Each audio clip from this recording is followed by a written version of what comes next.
Hi YouTubers, we're back once again looking at Luxe products, the F6 Hex Peak and the F8 Octapeak. The F6 ideal for taller people and perhaps even a small family, and the F8, well, would you fit in with your kids? Let's wait and see.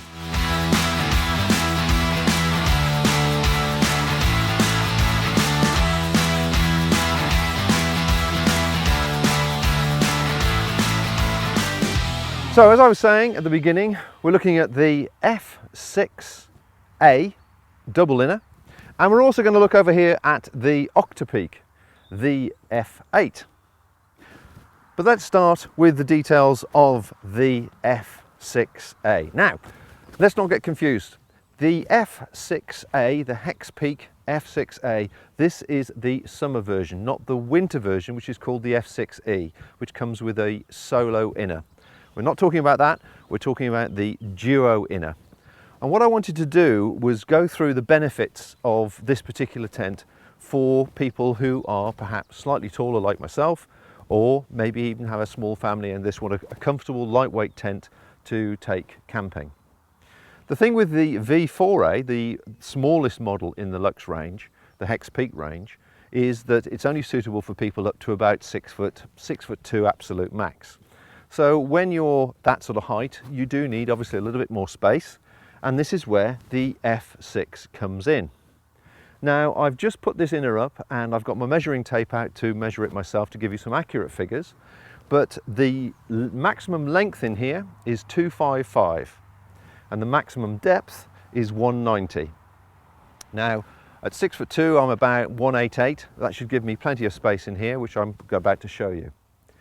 Now the other thing about the shape of both this and also the Octapeak inner is there's also plenty of space here at the front for where the vestibule is going to be. So when we pop the outer on the tent, you will see the vestibule come to about here, which gives you plenty of space for dumping wet clothes, rucksacks, and possibly a bit of cooking as well. So let's pop inside it and stretch out, and you can get more of a feel of how much space you've got.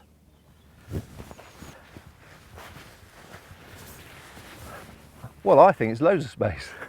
What I'll do is lie down with my feet right at the far end. So my feet now are touching the inner, which is the maximum state you would want to be if you were sleeping. And you'll see just how much space I've got there, which is loads of space.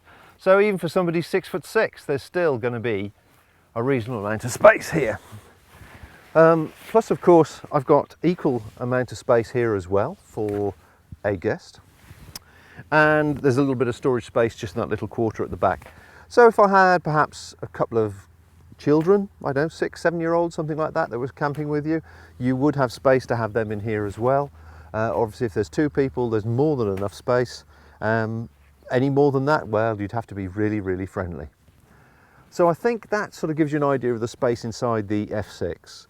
What we'll do now is we'll pop over to the Octapeak, the F8, and use that as a comparison as well. And then we'll put the skins on both of the tents and touch on any final points.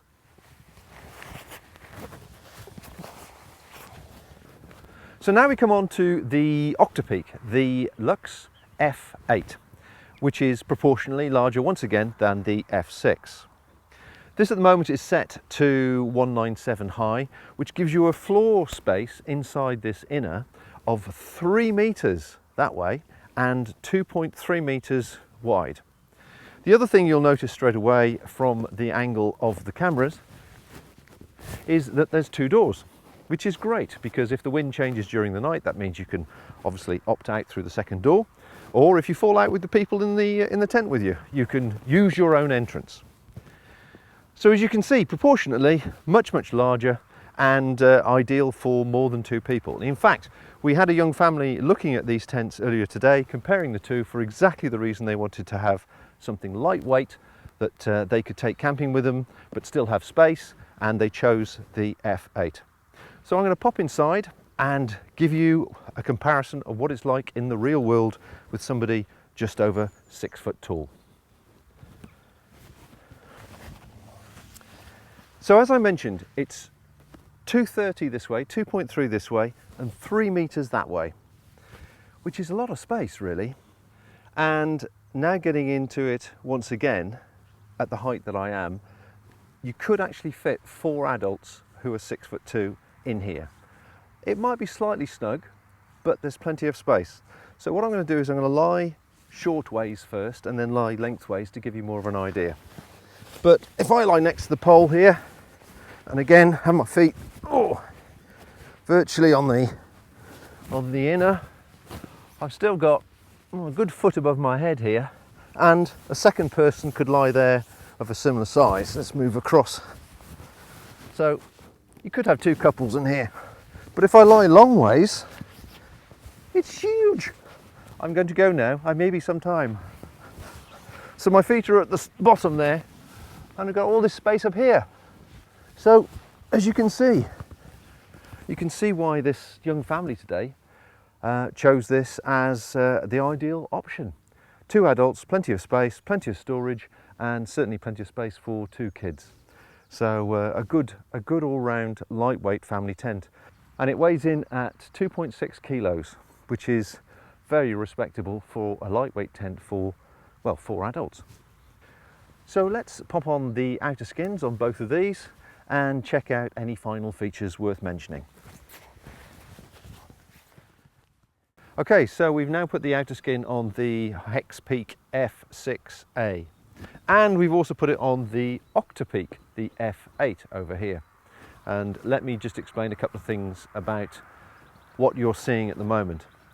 Now, the F6A comes with 6 pegs, and the idea being that you would use 5 pegs for the inner, leaving 1 for the door. And when you then put the outer skin on, you attach the outer guy cords to the same peg. But to be honest, in practice, that doesn't really work very well, because what you want to do is obviously get as much airflow as possible around the tent between the inner and the outer. So in this case, I've pitched it with an additional 6 pegs, but it makes for a very stable tent, as you can see. The vestibule for the F6 is quite handsome. You can get a couple of rucksacks in there and quite happily sit in the doorway there, do a bit of cooking, and people can get in and out. So it's a very roomy 2-person tent. In addition to the guy points that you see attached at the moment, at the base of each panel there is another slider which is sewn in and reinforced and sewn in to the panel, which I'll show you in a second over on the F8 that we've actually attached things to. So if you wish to guy those out as well to make it a much more stable tent, you will need another 5 pegs. On top of that, finally, you have these guy points as well, which are dotted around the tent halfway up each panel, and so that could do with another 5 pegs. So yes, all in all, if you want to bolt the tent down to the ground, it does require a fair amount of pegs. However, having said that, the stability and confidence it will give you is well worth the extra grams. Now finally, I just want to talk about seam sealing, because these tents sometimes need seam sealing, not all the time, and in practice I found it's very much a case of belt and braces. I haven't found one to leak, but that you are advised to seam seal them if possible. And the question is where? It's quite simple really. The best place is inside any pressure point. So you have the tab at the top here, which is obviously for supporting the tent from a tree or a couple of poles should you wish to do so. Get some seam sealant into that stitching there. And the same goes for all the guy tabs around the side. And then finally, once you've mixed your sealant up, you don't want to put it on neat, you want to mix it with a bit of white spirit until it's the consistency of thick olive oil. You then run it down the seam to the horizontal points here. So you do each part of the crown, as I call it, and then the horizontal stitching around the front there, around the side, all the way around the crown. Those are the key points. Inside the loop, as I say, where the guy point is attached halfway up the panel. And then finally, the other place for belt and braces is to run it all the way down the stitching here where the zip is. And I've used these tents in very heavy weather and I've seamed it in that way and they've never leaked. So that's how I advise to seam it. So, sorry, to seal it. So let's go and have a look at the F8 and we'll see the differences. Now over here, you can see it's got a lot more guy points and guy cords attached to it. So this is to just give you an indication of what it would look like if you attached all the points. So these don't come with it. These are additional to the shelter. So the Dyneema, the bright yellow Dyneema here, all around the outside, and also at the bottom of each panel. It's exactly the same as it was on the F6. The slider is already sewn into the panel and it makes it for a very solid tent. You of course have got two vestibules.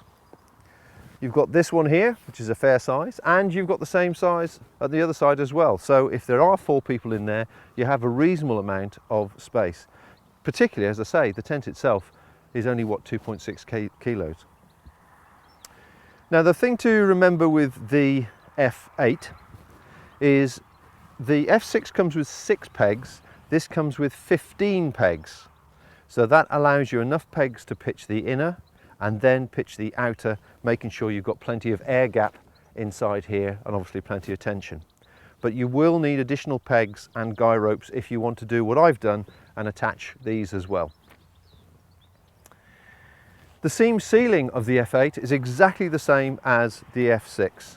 Should you wish to seam seal it, it's down these sections, round to the horizontal stitching, down the door by the door zip, and inside the tab loops, anywhere where water will gather basically. Now I think I've covered most things regarding these tents, the F6 and the F8. Now as I say, we did have a young family arrive and have a look at both of these tents earlier on, and they chose the F8 quite rightly because it gave them plenty of living space and storage space for their particular needs, which was canoe camping. So they wanted to reduce down the bulk and the weight of their shelter system, obviously while they were traveling in the canoe. Now I think I've answered as many questions as I can in this particular video, but if not, drop me a note on YouTube on the comments below, or email me at backpackinglights.co.uk and I'll do my best to answer your questions. But there you have the Luxe Hex Peak F6A and the F8 Octapeak.